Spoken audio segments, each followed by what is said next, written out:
Hello everyone, I'm your friend, your host Badal Mandhari and I welcome you in your favorite YouTube channel that is Dogs Your Friends Forever. Dear friends, आज मेरे साथ में एक बहुत प्यारा सा बच्चा है और इस बच्चे का नाम स्नूपी है और ये बहुत ही प्यारा सा पग होता है। इसके बहुत सुंदर रिंकल होते हैं और टेढ़ा मेढ़ा सा मुंह बना के घूमता है ये।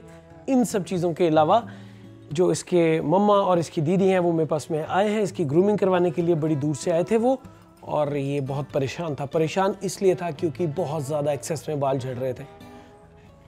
डिवर्मिंग करते हैं लेकिन बॉडी से स्मेल आ रही थी, मुंह से स्मेल आ रही थी। वो डिवर्मिंग भी करते हैं, महीने डेढ़ महीने में एक बार करते हैं।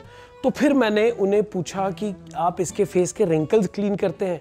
वो सारी की सारी जो कुछ भी मेरी उनसे गॉसिप हुई मैं सारा कुछ इसको करते हुए बताऊंगा आपको। और उस सबसे पहले थैंक यू सो मच आपके प्यार के लिए, आपके टाइम के लिए, आपकी ब्लेसिंग्स के लिए जो आप हमारे वीडियो को, चैनल को देखते हैं। और एक हमने पैब्लो के साथ में नया चैनल स्टार्ट किया है, that is Pablo the husky. बहुत ही प्यारा सा चैनल है, उसमें हम अपने पैब्लो की पर्सनल लाइफ, उसको हम कैसे रखते हैं, कैसे मेंटेन करते हैं साइबेरियन हस्की को, मेरी कुछ पर्सनल लाइफ और मेरे बच्चों की कुछ पर्सनल लाइफ, ये सब चीज़ें हम बताएंगे, दिखाते हैं। तो आप उस चैनल को सब्सक्राइब जरूर कीजिए, लिंक मैं नीचे दे दूंगा। सो डियर फ्रेंड्स, मैं आपको दिखा रहा हूँ ये जो बच्चा है इसके ईयर की बहुत गंदी कंडीशन है। इतनी गंदी कंडीशन है, ये देखिए पूरे फंगस हो रखी है, अंदर तक पस बनी हुई है। ये चीज़ें मैं बार बार क्यों दिखाता हूँ? मैं इसलिए दिखाता हूँ ताकि आपके डॉग की ये कंडीशन ना हो। अभी भी कुछ नहीं बिगड़ा, अभी भी आप उसको चेक कीजिए। वो अपनी बात बोल नहीं सकता, डॉग ईचिंग करता है। हम बोलते हैं डॉग अपने कान में खुजलता रहता है, चूं चूं करता रहता है, कूं कूं करता रहता है, आवाज़ें निकालता है, लेकिन हमने कभी उसका फ्लैप उठा के नहीं देखा। अब ये देखिए ये जो कंडीशन है, अभी जब मैं इसको, वो देखिए वैक्स कितनी है, वो देखिए। ये सब चीज़ जो है ना, इसको आप घर पे मेंटेन कर सकते हैं। ऐसा नहीं कि ज़रूर आपको वेट क्लिनिक पे जाएंगे तो ही बात बनेगी, डॉक्टर के पास जाएंगे। आप इसको हफ्ते में 2 बारी मेंटेन करने की कोशिश कीजिए। इस कंडीशन में तो डॉग को 2 बारी दिन में क्लीन करना पड़ेगा, लेकिन अगर हमारा डॉग नॉर्मल कंडीशन की मैं बात करूं, जैसे मेरा पैब्लो है या मेरा हिटलर है या मेरा स्पंकी है या गब्बर या कुछ भी, तो उनको हम हफ्ते में 2 बारी क्लीन करते हैं उनके ईयर्स को। और गुड बॉय। और एक और चीज़, वैक्सीनेशंस जो हैं वो ज़रूर करवाया कीजिए टाइम पे, डिवर्मिंग टाइम पे ज़रूर करवाया कीजिए। इसको देखेंगे, इसको वो टच भी नहीं करने दे रहा और उसके कान की बड़ी ज़्यादा ख़राब वाली कंडीशन है, गिर रहा है उसके ऊपर से जो वो, ये देखिए ये सारा पक गया हुआ, अंदर से पक गया हुआ। इसके लिए ना पॉमिसोल ईयर ड्रॉप्स आते हैं, ओट्रिविन ईयर ड्रॉप्स आते हैं, अब वो यूज़ कर सकते हैं। मेडिकेटेड वाइप्स लीजिए डॉग के लिए जो स्पेशल आते हैं, वेट वाइप्स, उसके साथ क्लीन कीजिए। जो ड्रॉप्स है दिन में 3 बार डालिए, 3 टाइम्स अ डे, 2-3 बूंदे दिन में 3 टाइम डालिए। विद इन 5-7 डेज ये काफ़ी हद तक इम्प्रूव होना शुरू हो जाएगा। और एंटी एलर्जिक भी देना पड़ेगा आपको, उसके लिए आप अपने लोकल वेट को कंसल्ट कीजिए। मैं तो आपको जो टिप्स दे सकता हूँ वो बता रहा हूँ। कुछ भी एंटी एलर्जिक आप दे सकते हैं, उसके अलावा आपको इसे एंटीबायोटिक भी देना पड़ेगा क्योंकि इन्फेक्शन बहुत ज़्यादा एक्सेस हो रखी है। अब मैं इसे ये ग्लव्स डाल के इसलिए टच कर रहा हूँ क्योंकि अगर मैं ग्लव्स नहीं डालूंगा तो इसके जो ये जो ईयर्स की स्मेल है मेरे हाथों में आ जाएगी। और समटाइम्स ये कम्युनिकेबल भी होते हैं अगर स्किन की इन्फेक्शन, कुछ फंगल या बैक्टीरियल इन्फेक्शन होगी तो। और ये बहुत ज़्यादा, ये देखिए ये सारे का सारा इसको क्लीन कर रहा हूँ और I am feeling very uncomfortable. Dog तो अनकम्फर्टेबल फील कर ही रहा है, लेकिन मुझे भी बड़ा ना अजीब सा वो लग रहा है क्योंकि वो भर गया पूरे का पूरा जो वाइप था। अब मैं इसे फिर से एक और वाइप निकाल रहा हूँ। एक ईयर को क्लीन करने के लिए मैं हाफ वाइप ले रहा हूँ एक बारी में। बेशक 2 से 3 या 4 वाइप भी हो सकता है यूज़ करने पड़े, but why to waste it. और जब हम वाइप यूज़ करते हैं तो उसको नीट एंड क्लीन सरफेस पे रखना बहुत ज़रूरी है। देखिए ये जो चीज़ है, ये अगेन ये मेंटेनेंस की बात है। ये हम अपने हिसाब से डॉग को पाल रहे हैं। ये भी 4 साल का हो गया, 4 साल में इनको किसी ने ये नहीं बताया कि ईयर को मेंटेन करना होता है। ऐसे ही बहुत सारे लोग हैं। अगर मैं इस ईयर की बात करूँ, ये देखिए पस निकल रही है, गल गया हुआ अंदर से जो। अब वो देखिए वो कूं कूं की आवाज़ कर रहा है because he is feeling pen. अब मेरे को वो क्लीन करना भी है, मैं उसको एज इट इज कंडीशन में नहीं छोड़ सकता। And he is stinking like anything. एक हेल्दी डाइट और उसको जो डॉग को मेंटेन करने के लिए क्या बेसिक चाहिए, ये चीज़ें बहुत मैटर करती हैं। कई बारी होता है हमें अवेयरनेस होती है उसके लिए, कई बारी नहीं होती। कई बारी हम किसी के पास जाते हैं, किसी पेट शॉप वाले के पास या किसी जिनसे हम डॉग लेते हैं, वो शायद कई बारी हमें नहीं बताते हैं कि आपको डॉग के ईयर्स को भी मेंटेन करना है, उसके नेल्स को, उसके फीट को क्लीन करना है, मेंटेन करना है, उसके रिंकल्स को मेंटेन करना है, तो ये प्रॉब्लम्स बढ़ती जाती हैं। एक और चीज़, ड्रॉप्स कैसे डालने हैं वो भी मैं बताने लगा हूँ, ड्रॉप्स कैसे यूज़ करने मैं वो भी बताने लगा हूँ। सारे पॉइंट्स को देखना।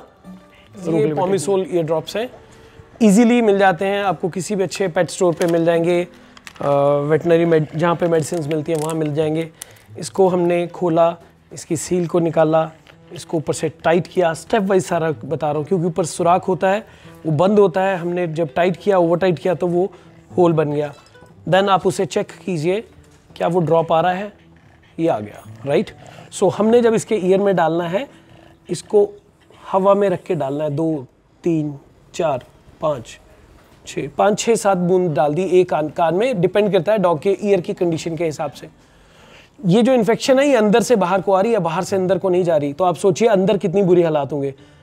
1 2 3 4 5 6 7 ऑलमोस्ट मैंने 7 to 8 ड्रॉप्स एक ईयर में डाले हैं। और सबसे इंपॉर्टेंट चीज़ ये देखिए, मेरे हाथ को देखिए, इसकी टिप को, जो इसका फ्रंट है उसको मैंने ईयर के साथ टच नहीं होने दिया, वो इंटेंशनली नहीं टच होने दिया। कैसे डालना है वो बताया, क्यों?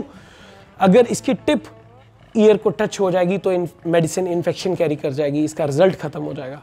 अब अगर मेरे हाथों को, इसके ईयर के इन्फेक्शन वाले हाथ हैं, तो मेरे को इसके आगे टिप को टच नहीं करना। कैप को पकड़ा, इसको पकड़ा और घुमा दिया ऊपर, ताकि वो डायरेक्ट इन्फेक्शन ना ले जाए। ये जो स्टेप्स बताता हूँ, मैं बार बार बोलता हूँ वीडियो पूरा देखना, किसी भी पॉइंट पे आप कोई स्टेप ना मिस कर दें।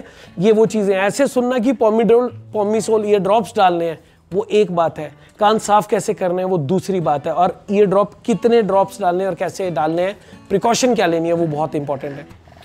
हेल्दी डॉग फूड देना या हेल्दी खाना देना, हेल्दी खाना, बैलेंस खाना देना डॉग के लिए बहुत इंपॉर्टेंट है।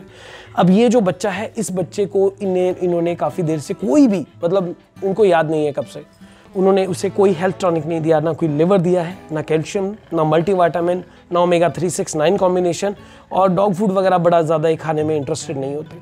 तो ऐसा नहीं है कि बच्चा घर का खाना, अगर वो डॉग फूड नहीं खा रहा तो हम उसे सिर्फ दूध रोटी पे या दही रोटी पे रख लेंगे, या हम उसे ब्रेड पे रख लेंगे, वो नहीं करना। हमें उसे एक हेल्दी बैलेंस फूड देना बहुत जरूरी। ये छोटा बच्चा है तो हम सोचे यार इसको कैल्शियम की जरूरत नहीं है, क्यों? वो लिविंग बीइंग है यार, उसकी बेसिक रिक्वायरमेंट है, कुछ तो जाना चाहिए अंदर, एंटीऑक्सीडेंट जाने चाहिए, फाइबर जाना चाहिए, और डेफिनेटली उसके अलावा उसकी जो लिवर है वो प्रॉपर फंक्शन करता रहना चाहिए।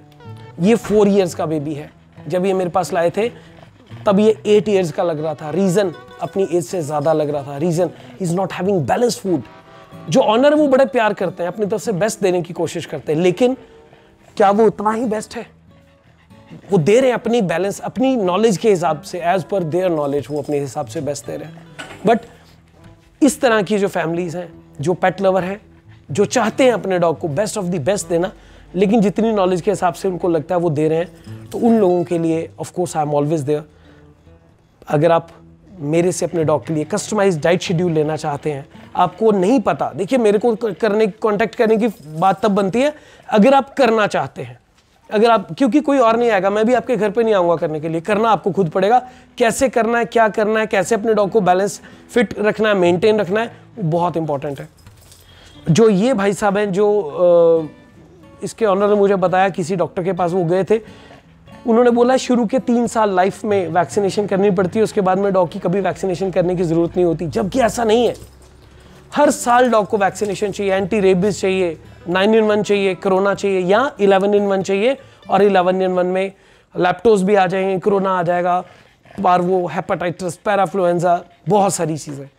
सो हमारे डॉग को फिट रखना, मेंटेन रखना ऑनर के हाथ में। ये मार्केट नहीं जा सकता, ये छुटका सा जो है, ये स्नूपी मार्केट नहीं जा सकता। ये किसी को अपनी प्रॉब्लम नहीं बोल के बता सकता कि मेरे ईयर में इन्फेक्शन है। ये वो बॉडी लैंग्वेज से बता सकता है, ईयर को इचिंग करके बता सकता है कि I am feeling uncomfortable. But हमें मम्मा पापा दीदी भैया होते हुए ये देखना है कि वो उसकी एक्चुअल में क्या रिक्वायरमेंट है, और हम उसे टाइम टू टाइम वेट के पास लेके जाएं। ये जो वीडियो बनाया है, ये वीडियो बनाते हुए मेरी बहुत तसल्ली हो रखी है। तसल्ली इसलिए हो रखी है because he is thinking very badly. मैंने मास्क भी नहीं लगा रखा। एक लाइक तो बनता है, इस वीडियो को लाइक ज़रूर कीजिए। अपने डॉग के ईयर्स को आज ही चेक कीजिए, क्या उसके ईयर्स मेंटेन हैं, क्या उसके ईयर साफ़ सुथरे हैं, उसके हमें लगता है उसके मुंह से स्मेल आती है, बॉडी से स्मेल आती है, क्या वो उसके ईयर से स्मेल आ रही है?